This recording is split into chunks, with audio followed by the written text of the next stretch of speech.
doméstica psicológica, ela se instala dentro de uma relação conjugal quando existe essa dinâmica relacional ruim, onde há um imperialismo na opinião, onde há um absolutismo e onde somente uma pessoa é que tem a palavra final. Ó, o Marcelo falou que o sinal está ok para ele. Onde somente há uma palavra, um martelo no final da conversa, onde há ausência de concordância, onde sutilmente aquela relação vai produzindo a Clínspe também está dizendo, aqui tranquilo o sinal. Então, Márcia, dá uma olhadinha aí no seu sinal. Onde normalmente se instala uma relação que começa a adoecer o outro cônjuge. Começa a trazer insatisfação e aquele sofrimento silencioso na maioria das vezes e uma fala constante. Não, tá tudo bem. Não, é assim mesmo. Então o sequestro emocional vai se instalando e a relação deixa de ser duas pessoas e passa a ser uma só. E ela vem acompanhado de ameaças, ela vem acompanhado de palavras brutas, de palavras que ferem, de palavras que machucam e vai se ausentando então a satisfação daquele relacionamento, vai se ausentando então a capacidade de um cônjuge e do outro cônjuge ser feliz. Veja bem, os dois se tornam infelizes dentro daquela relação. Os dois se tornam insatisfeitos e isso acaba produzindo então duas pessoas ali completamente doentes, duas pessoas completamente ali necessitadas de uma intervenção e de uma ajuda profissional para que se instale então a alegria, a saúde daquela relação, o respeito, né, que nós estamos falando aqui de respeito, né, o respeito inclusive, o seu significado está no latim e ele vem da capacidade de se olhar duas vezes. Ou seja, você olhar uma situação e poder ver essa situação com um olhar diferenciado daquele que você está acostumado a trazer para as determinadas situações. É quando a Fabiane diz, não, eu não concordo com isso. Então eu vou abrir mão naquele momento do meu olhar para compreender o olhar dela, isso se chama empatia, e ela vai então esboçar ali, não, eu penso assim, eu penso assado, eu vou pegar o meu olhar e vou fazer então ali um compartilhamento e de forma inteligente, saudavelmente inteligente, eu poder então avaliar tanto o que ela está dizendo como o que eu estou dizendo. Isso é saúde, gente, dentro da relação. E o respeito, ele sabe como é que ele vai funcionar muito bem? Quando você usa limite, quando você dá limite ao outro, quando você usufrui do limite, porque o respeito quando acaba ali o limite do outro, começa o meu, quando acaba o meu, começa o do outro, e não ultrapassar isso, porque todos nós temos limite de paciência, limite de conhecimento sobre um assunto, nós temos limites de interações. Tem pessoas que amam conversar com todas que lhes chegam próximas.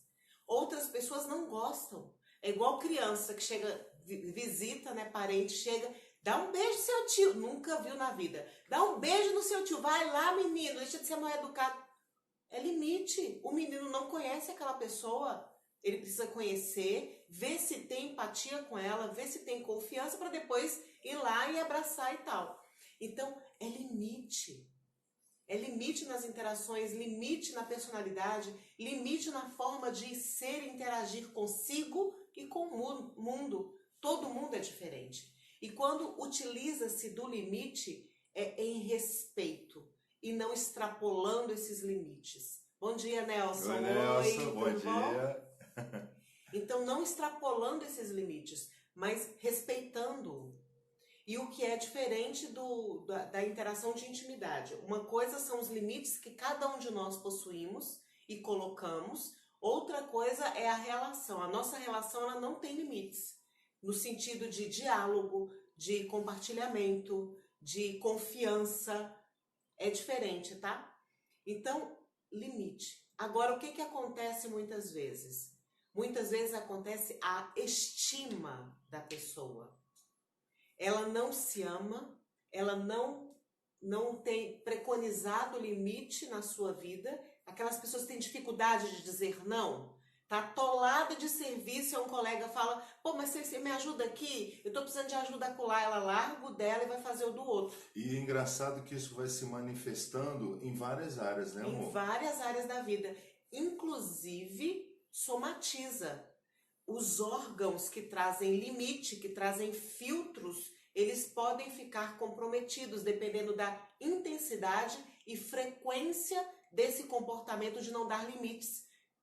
Rins filtra o sangue, filtra a água e vai trabalhando bem. Quando a pessoa normalmente ela não dá limites ou ela tem posições de limites sobre si, quando o limite não é trabalhado de maneira saudável, os rins podem ficar comprometidos. O coração que bombeia o sangue e ele filtra e divide tudo, também pode ficar comprometido. Pressão alta, pressão baixa e por aí vai. Os órgãos, todos os nossos órgãos que trazem filtros, inclusive pulmão. É muito séria essa questão de limite. Dizer não é saudável, dizer não é um sinal de amor, dizer não para um colega de trabalho, dizer não para um cônjuge. A gente aqui não tem dificuldade com isso. Ah, você pode... Não posso. Então tá, vou dar meu jeito e vou fazer. A gente não tem problema com isso aqui em casa. Deixa Nem eu nossa falar um filha, negócio né? sobre isso, amor. Quando a Fabiane dizia não pra mim, gente, era uma agressão. Como assim não? Né? No início, no nosso segundo round, eu não tô nem falando do primeiro, porque no primeiro Eu round, dizia assim pra a tu. Fabiane não dizia não nunca. Ela sempre estava pronta, ela sempre. E no segundo round ela veio mais madura, ela veio mais Mais inteligente, não. liberta. Não posso dizer que era mais inteligente, porque a dificuldade de se estabelecer limites nada tem a ver com a inteligência. Ela tem a ver justamente com isso que a Fabiane estava aqui falando, sobre essa capacidade de você exercer uma autonomia de si mesma. Né? A Silva está falando, eu estou aprendendo, né? Que bom, que bom. E é um aprendizado mesmo. Eu tenho uma cliente que é muito legal.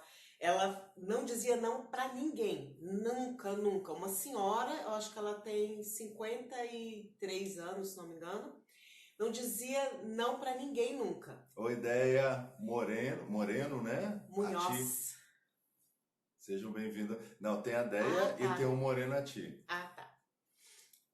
Então, ela não dizia não para ninguém nunca. E nós começamos a trabalhar os porquês que ela chegou a esse ponto com 50 e poucos anos. E aí, o que acontece? Ela começou a dizer não.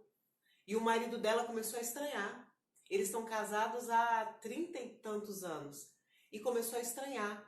Mas ele começou a ver que aquilo estava fazendo bem para ela. Ela estava já com fibromialgia, ela estava com cefaleia. Ritinha! Rita Moreno. Rita Moreno, minha amiga de infância, minha vizinha. Saudade de você, acho que já tem mais de 15 anos que a gente não se vê. Então, essa cliente minha, ela tinha muita dificuldade de dizer não, e nós fomos descobrindo os porquês que ela vivia dessa forma. E ela foi se libertando das dores emocionais que a aprisionavam e a impediam de ter autonomia no dizer não, no dizer sim, no decidir, no ser ela mesma na sua relação, consigo e com o outro. O respeito, ele começa em você. Eu também sempre fazendo tudo, nunca consegui dizer não, realmente sobrecarga. Então, sobrecarrega, dá dor na coluna, dá dor nos ombros, nessa parte aqui do trapézio, né? Eu já ia dizer tripé, mas é um tripé também, né?